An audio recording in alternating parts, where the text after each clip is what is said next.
mo sabihin kahit na, let's say, high school graduate lang ako or yung mga iba, hindi man lang nakagraduate ng high school.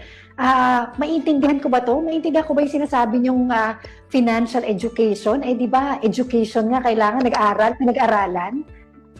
Yeah, yan ang maganda sa IMG, ano, talagang we simplify every word, every terminologies in financial industry. We simplify para maintindihan ng lahat. So yun nga, mahirap, mayaman, may pera, walang pera, may degree, walang degree. So talagang it's very easy to understand, very simple, very concise, straightforward, and very easy to understand.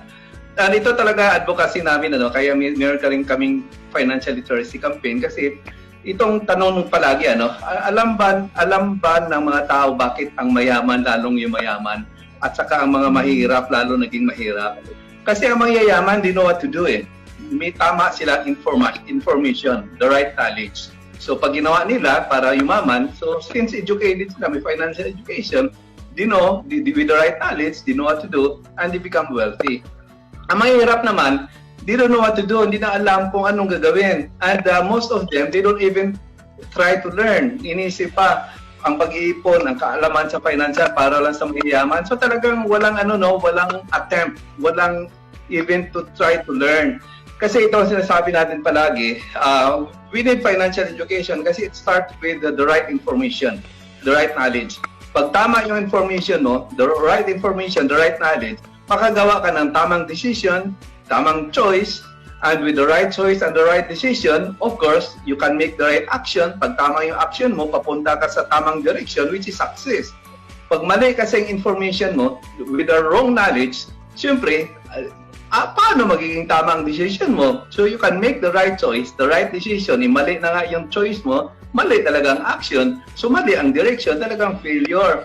So, kaya sinasabi ko palagi, whatever situation ng mga tao ngayon, it's because of the choice, of the decision and action they made so many years back. And yung decision naman, yung choice at action, depende rin yun, nakagawa sila ng decision at sa action dahil sa knowledge and information na nakuha nila.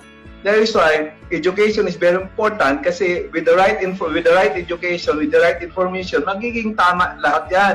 Kaya itong sinasabi ko palagi, maraming mahirap, naging mayaman. With the right knowledge, decision and action. Maraming yumaman na naging mahirap. So maraming naging mahirap, mahirap sila, naging yumaman with the right knowledge and the right decision, the right action. Pero marami ring yumaman, naging mahirap. Bakit? Mayaman na, bakit naging mahirap? Maybe, at start, they have the right information, but they stop learning. Meron pa silang hindi alam. Meron kulang pa yung alam nila. Sana tinuloy nila, tuloy-tuloy sana, hindi mawala yung yaman nila. Kasi making money is not enough eh. Making money is not enough. We have to save the right way. And that bigger responsibility after saving that money is how to grow that money. Meaning investing the right way. Ngayon, marami ka ng pera, how to protect that money.